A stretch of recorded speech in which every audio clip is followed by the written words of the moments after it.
Hi, Satya.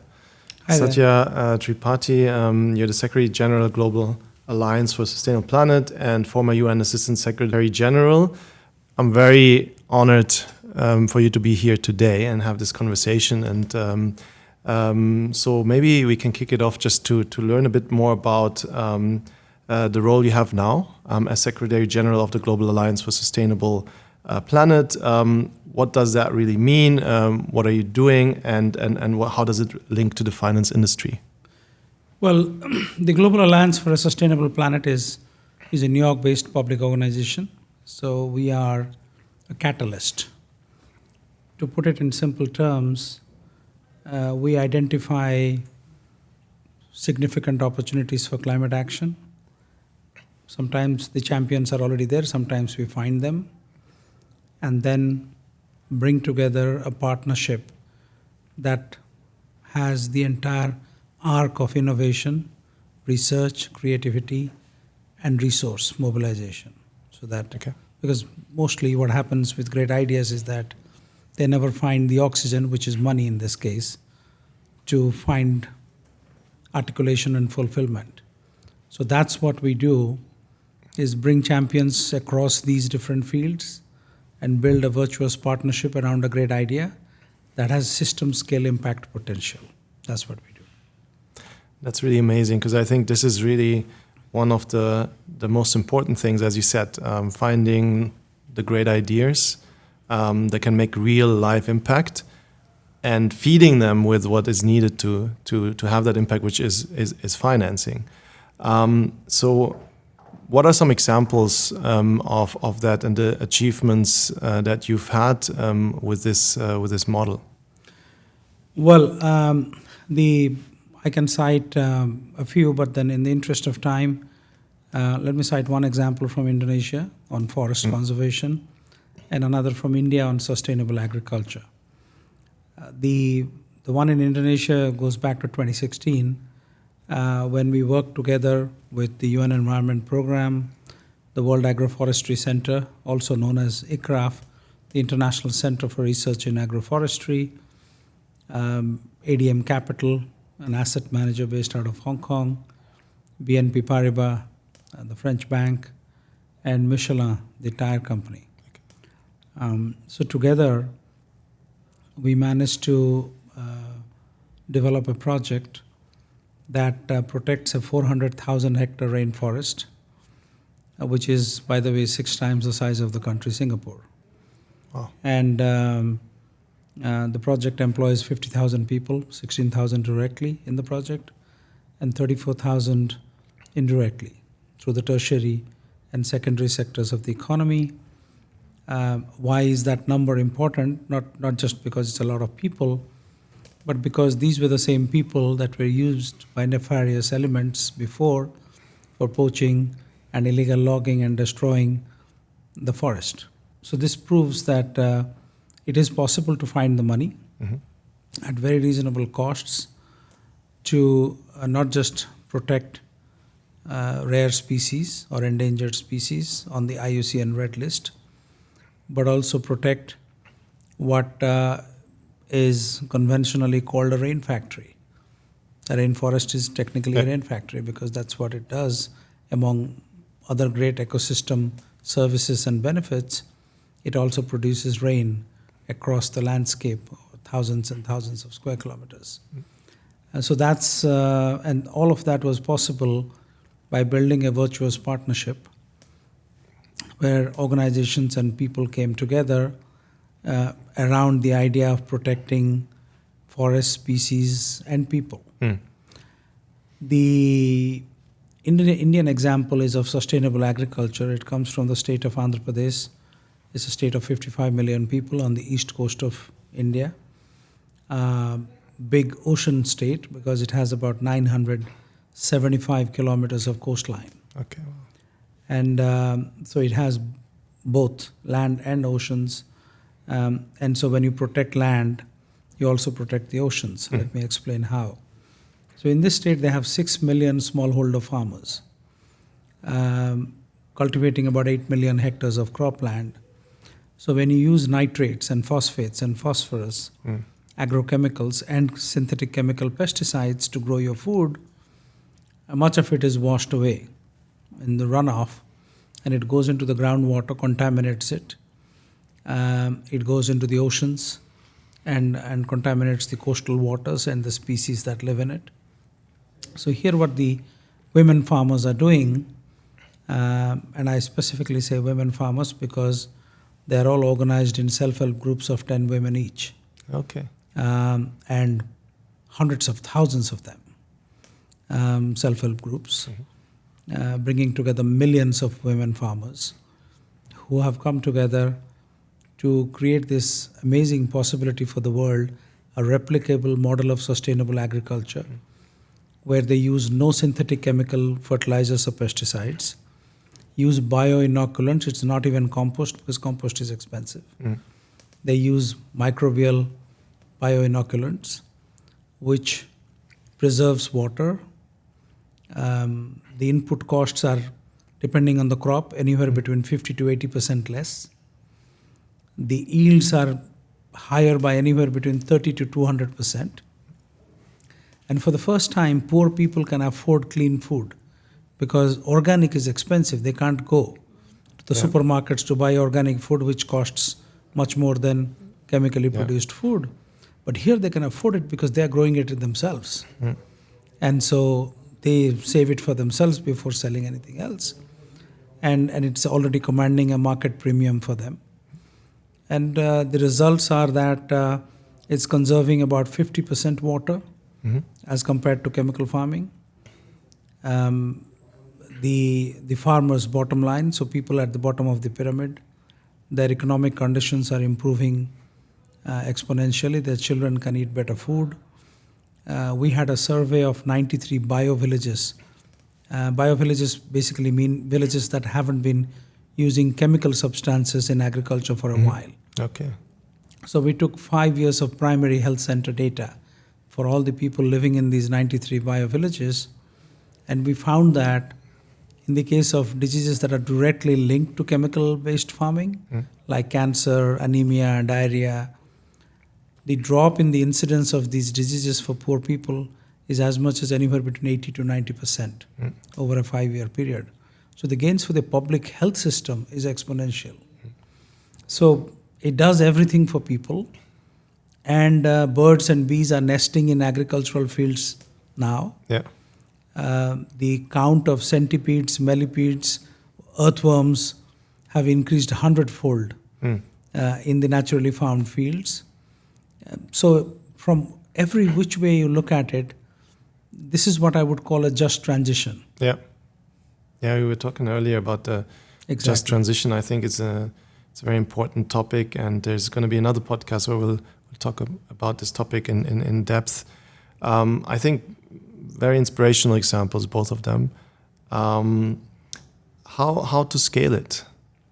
Well, it is scaling. When I first met them, it was a boutique program. It was big, but still boutique if you compare to 6 million farmers. Now, within 6 years, they are already at 1 million farmers. In the next 6 years or less, they'll go to 6 million farmers. Because now the progression is geometric. Because what happens is that they use an army of master farmers. This is not some government official to farmer extension. It's a farmer to farmer extension. It is already the world's largest farmer to farmer extension program anywhere on the planet. And it will only grow. And just in terms of impact on India as the country and the planet, India has 120 million smallholders. This state has only 5% of them. And that is now, looking at this state and what they have been able to achieve, it is now growing. Other states are picking up. And they are trying to replicate this model. And our conservative estimate is that when this implementation reaches maturity, with all 120 million smallholder farmers in India have converted to natural farming, we would see 1 billion tons of carbon emission reduction, both through reduction credits and sequestration credits. And that is exponential in every sense of the term. Wow, that's really exciting, and That's a great achievement. I think talking about achievements, I know that not just what you're doing now, which is quite impressive, but also what you've done before. So you've been spending 2 decades with the United Nations, working on climate, on planet-related matters. What were some of the biggest achievements during that time? So maybe you can tell us a bit more on that part of the journey, which is probably as important as the current one.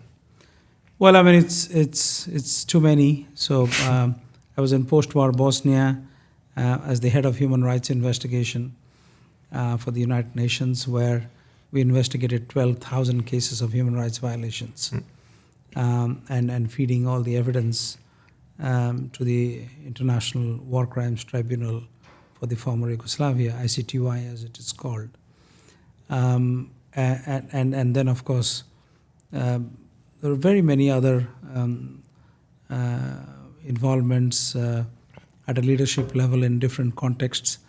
The negotiations for unification of Cyprus, then helping Liberia recover from the 3 decades of disastrous civil war under the leadership of many presidents, but most significant damage was under Charles Taylor, who's now in the International Criminal Court, being tried for war crimes.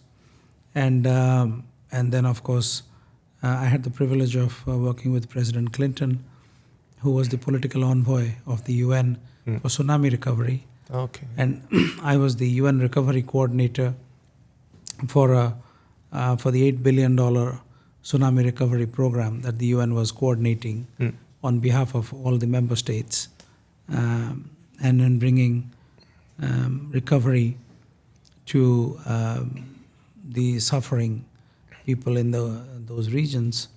And I think that was the most gratifying one in terms of looking at recovery and not as a piece in the puzzle, but the puzzle itself. Let me explain. So when you develop a recovery plan, we talk about stakeholders and stewardship economy and all. Many times when the UN arrives, the local capacity is completely decimated because of a natural disaster or a civil war or something. So with the best of intentions, as international civil servants, we make the fundamental mistake of believing that we have the answers. Whereas the fact is that we don't have the answers. And no one does. So if you don't have the leadership at a local level, then you need to find the leaders. You need to listen to them. You need to understand. And that lesson really resonates in the climate conversation.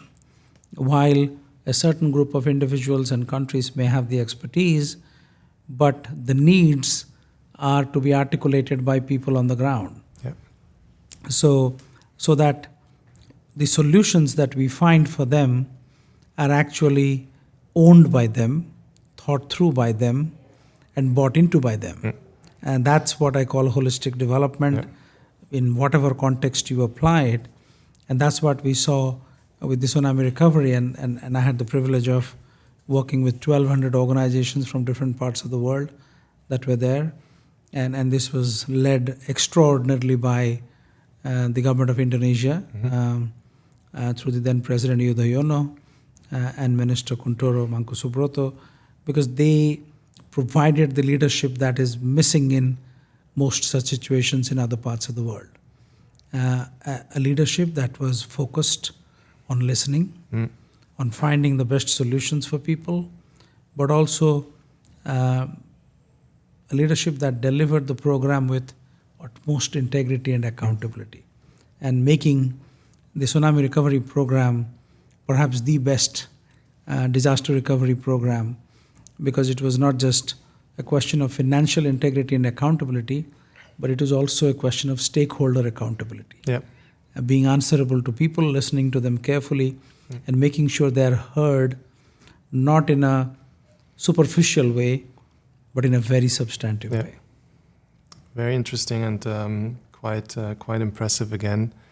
There's a few parallels to actually some of the values I think that are here in the UAE. I think listening is a very big one. There's a concept of the majlis, listening to the people and trying to find the best solutions. And I think that's really, really important. So thinking about the UAE and now having COP28 this year here in Dubai, I'd love to hear your view on what you think are some of the priorities, or should be some of the priorities. What's your expectations and your hopes for this year's COP? I think one idea that could be big is what we heard actually today in the morning session and also in the Power Roundtable, is that how do you find the blending, the first loss guarantees? Because the Pope famously said in his ecumenical that the poor do not need charity, they need dignity. And how do you get dignity? You get dignity by sharing some of the risk. So that you don't have to give the money, you don't have to even invest in it. Just assume a little bit of the risk in a particular nature-based investment and then let the market play out. And that's what happens when you do a blended instrument. Somebody provides a top loss of 20% or 30% or 40%, and then suddenly the market is willing to see that investment in a different light and is able to finance it at a cost that is possible then, that makes it possible for the idea to bloom and flourish. And so I think that's the power of blended finance. People call it in different names: sustainable finance, innovative finance, and all kinds of things. But the long and short of it is that if you assume a little bit of the risk, to give you an example, if you have a neighbor whose child is very intelligent and has found a seat into, let's say, Harvard School of Medicine or something, but they don't have the money to send the child. And the banks are willing to fund that child's education provided somebody will be a guarantor. The bank doesn't want to lose its money, right? So you know the child. You know how intelligent the child is. You've seen the child for a while. You step forward and say, you know what, I'll be the guarantor. Then the bank gives the money, the child goes on to be a great doctor, and the family is lifted out of poverty, and everybody's happy, and you didn't have to pay a penny. You just assumed a little bit of that risk because you believed in that child. This is the same. When countries that are in distress, but there's a great opportunity or a great idea that they want to implement, we should be tough in asking the questions. But then again, step up to the plate and say, okay, we're going to assume some of that risk, some of the investment risk, so that then the market can then step in and provide the resources. The challenge of the world today in terms of climate action is not because there is not enough money. There's tons of money, but it can't be deployed because in most cases, nobody's willing to assume that risk. But when the risk is that of our very existence as humanity, our very existence as planet Earth, I think we need to see risk very differently. Very interesting. I think I agree. Blended finance will be a big topic. Loss and damage. I think we talked about transition finance, sustainable linked loans. So the finance industry does play a very important role in this equation. And as you said, there's enough money available. I think capital is not the issue, but rather how to access it and how to make sure that the right projects get the trust or the guarantors to make it a viable proposition in the market. So what do we need to do more to accelerate this distribution? Because as I think you said this morning as well, we're running out of time. So how do we accelerate those practices that we've seen work? Well, we certainly are running out of time. The 1.5 degree goal that we kept talking about is now not even a pipe dream anymore, because now we know for a fact that within this decade alone, we will shoot past 1.5 degrees. And now, of course, will it be for the entire planet? No. But certainly for some parts of the planet, it will become a reality. And then it will accelerate across the planet. So that is not a possibility anymore. So we need to stay under 2 degrees, which will be already catastrophic, but still some hope that we can turn the Titanic around. And in that, everybody that deals with money, especially big resources, needs to look at the whole big picture instead of looking at the small picture, where am I invested, what's my return on investment, what's the risk matrix. All those things ought to be looked at. But the moment the threat is existential, the investments have to be existential as well. Yeah. So I think that's where the changes need to happen in the way we look at risk as a whole, not just as project risk, but more as planet risk. Yeah. Great. I think we're coming to an end of this conversation. I could continue it for much longer. But are there any other last kind of thoughts you want to share with the audience? Well, I think UAE has both the ambition and the resources to make a difference.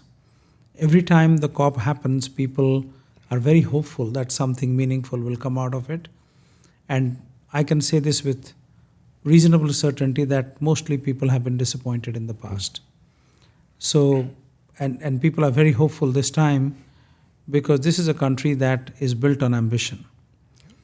And as I was saying earlier, if you look at Dubai, you don't need more evidence, Yeah. Ambition, every step of the way, everywhere you walk, you see ambition. And how that ambition translates into more investment, more development, and more promise. So if we can somehow translate that into finance becoming available for climate action all over the world, with the United Arab Emirates becoming the sustainable finance hub of the world, and there's a real possibility here. Yeah. But the leaders will have to step up to the plate, see the opportunity for what it is, embrace it, and make it happen. That's a great few thoughts at the end. Definitely DIFC is committed to be a global sustainable finance hub. And I think we're going to take this opportunity and this challenge on for the world, as you mentioned. Thank you so much, Satya. It was great talking to you, and hope to have you here more often. And thank you very much. Thank you, Christian.